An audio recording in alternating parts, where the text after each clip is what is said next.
hospitality and the restaurant sector, having participated in the orchestra party and other activities in the food sector. Welcome, Maurizio.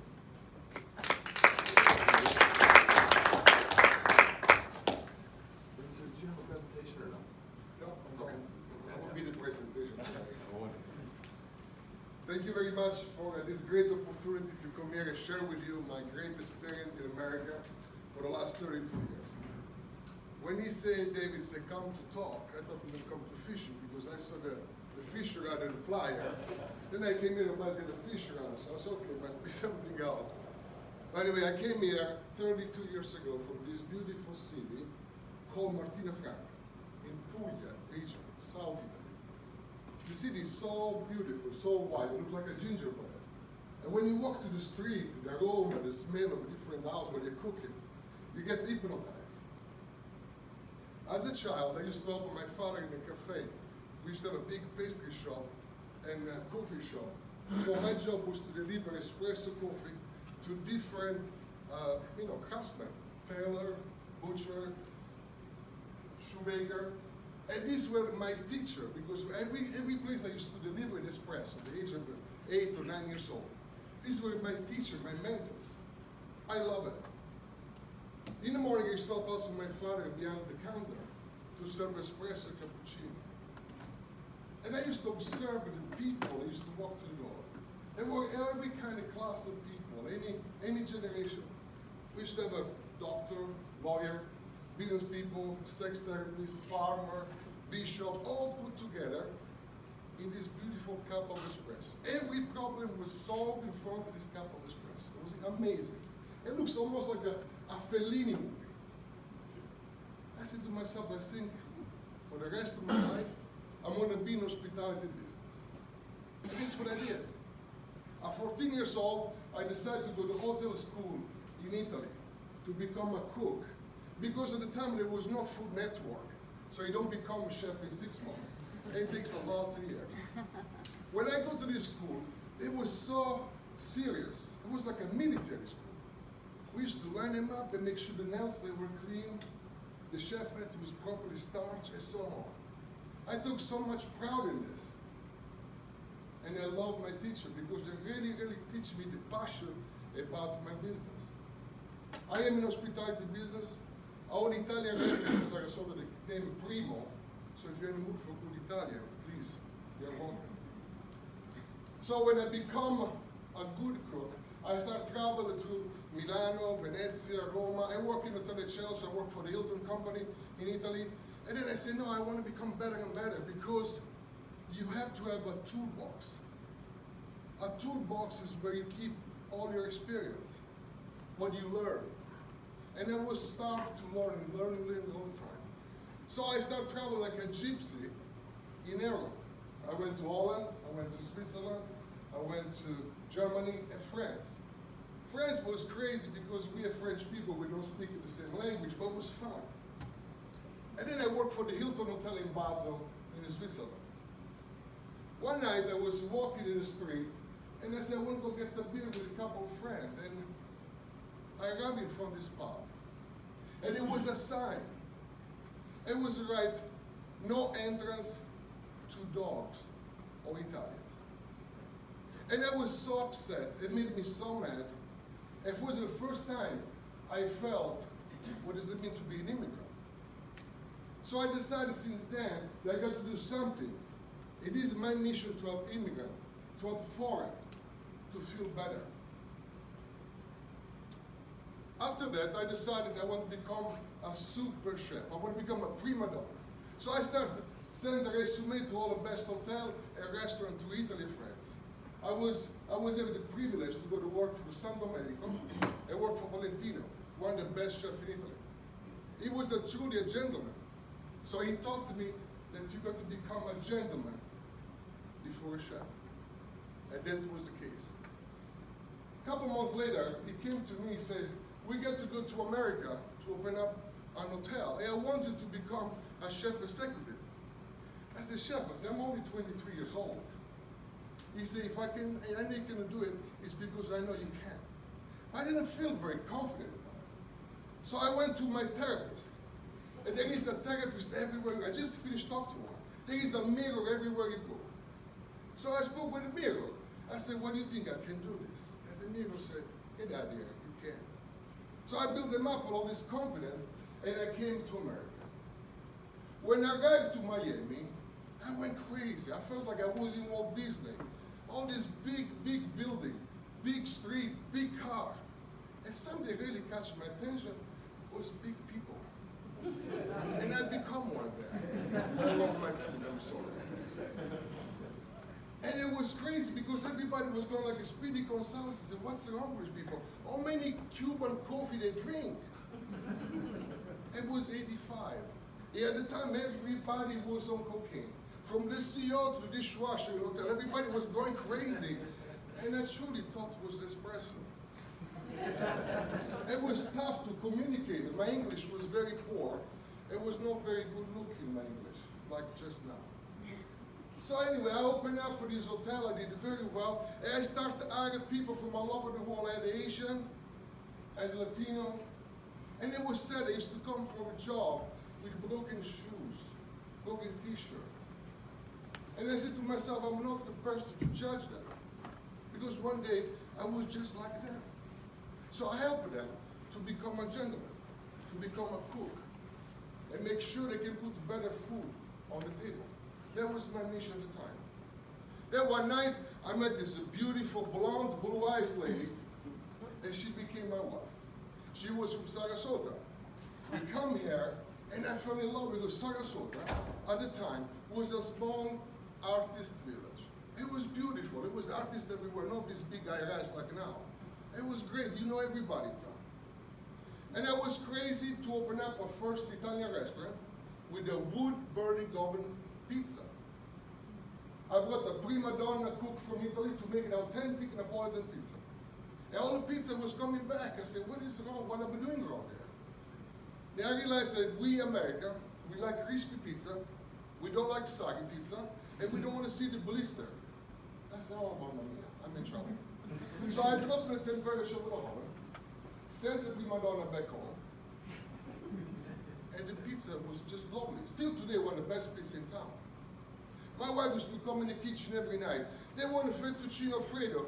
They want a chicken parmigiana. They want a meatballs. I said, what are you talking? This is not Italian food. And that was Italian food for America. And 6 months later, when I saw my bill piling up, I said, forget about these things. Give the people what they want. So I become the meatballs king. I think I sold over 7 billion meatballs in the last 30 years. I opened up a Mexican restaurant, very successful. I had a Chinese restaurant with a part of the Chinese, and we understand very well because language was always a problem. And the life goes on. When you work with your partner in your business, it's not easy. I was Italian, she was a Jewish princess. And we had so much conflict all the time. But it was fun. So we went to see a therapist. So, you know, everybody go see a shrink here. We go see the witches. So I went to the shrink, and the guy said, listen, he said, in a relation in America, he said, you got to treat it like a bonsai tree. I said, bonsai, what are you talking about? I said, I grew up with olive tree. He said, no, bonsai. He said, the little Japanese tree that every morning you trim it, you talk to the tree, you fix the sand, you put some fertilizer. And that's what you're going to do in any relation. I said, this guy is crazy. I left. 13 years ago, my wife passed away from cancer. And the life changed. The life completely changed. I felt like I was driving a car with 3 wheels. I missed the main wheel. I said, this is crazy. How am I going to do this? I remember in my office, I always have a sign that say, if you take care of your business, you will lose your family. If you take care of the family, you will lose your business. And I was going crazy because I got to balance all this. I got 3 kids to raise, 3 restaurants to keep it open, and I was going crazy. One day I took my kids to a pool there in Sarasota, one hotel. I was relaxing. And this old Jewish wise businessman, he came to me and said, Maurizio said, finally, see you relax. Good. I said, I'm glad you do that. He said, remember that in America, to be successful, he said, you got to have a business without you be there. I said, what is he talking about? He said, you got to learn how to delegate. I said, delegate? In Italy, only the mafia delegates. We don't know what's going on. So I went to the restaurant, I started with some twinkling around. I started to use the bonsai theory, and I started delegating everything. My business went up 22%. My productivity was going better and better every day. I didn't lose any of my stuff, and everything changed. Changing two things. Adapting the two formula, delegating, and the famous bonsai tree. It was beautiful. I speak with my employees every day. These are my soldiers. I worship them. There's no way you can have a business without taking care of your employees, especially my Latinos. They came here with the same reason. They left something back home to come here and see a better future for the kids. So my mission is to help them. Today we have a very big transition in restaurant business, like any hospitality business. So I always remind my employees that when a customer walks to that door, or he calls you, you already sold the meal. I already sold it. Because that's my main job, to promote the business, make sure the customer walks the threshold. The job of my employees is to sell and to raise the average check. Maybe selling more appetizer, more dessert, maybe extra booze. So I make sure they remember that and the reason why they're there. Lately, I saw one of my dreams was to go speak to audience in hospitality business. I became a motivational speaker. I just came back from International Restaurant Show in New York. New York City, no Palmetto. It was incredible.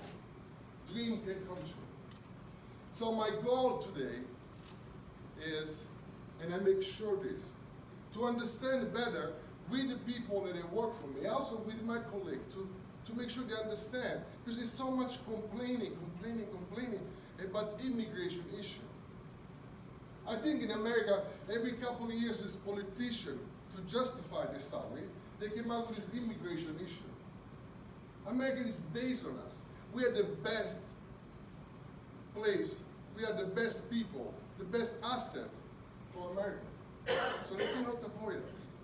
So my goal when I go talk to this restaurant show, a trade show, is to make sure they understand what we go through. What is the change we have to do, how many compromises we have to do, how much we get to adapt ourselves to become part of this beautiful land of America.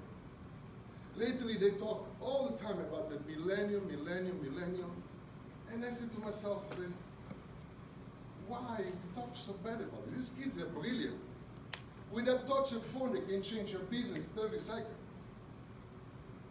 We made them. We, Generation X or Generation Baby Boom, whatever you want to call me, we create this generation. To me, they're brilliant. They got 3 millennium old. Think about how crazy it is. And I love, especially my employees, because they are starved for knowledge. They want to know. And so whenever I have opportunity, I sit down with them. I explain to them the difference between white or black truffle. Or I teach them what is really balsamic vinegar and no sugar burner you buy from Publix. I tell them what is the Chianti area and why they call Chianti. So I emphasize so much in the millennium because I love them and I cannot do without them. I need them as a customer and as employees. But my mission, my main mission, is to help the immigrant and the foreign business people when they come to America. Because the majority of us, we think when we come here, we're going to teach American people how to do business. What a big mistake.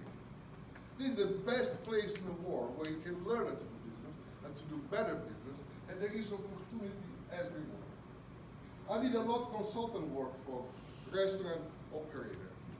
And I always tell them, put your head before your heart. Learn the demographic, study the marketing, And don't forget one thing is very, very important. We are in hospitality business. We sell commodity. What we sell is not food. Food is almost good everywhere. What we sell is service.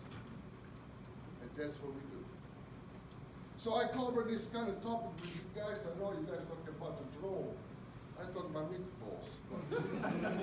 I love my food business. I love hospitality business. I dedicate my life. So I feel I got to give back something to the community, especially foreign people. When we come here, we think out of the box. We see so many opportunities everywhere, but we have no confidence. We feel sometimes like a little chickens. So it is my job to help them stop thinking like chicken and make them fly like eagles. Thank you so much.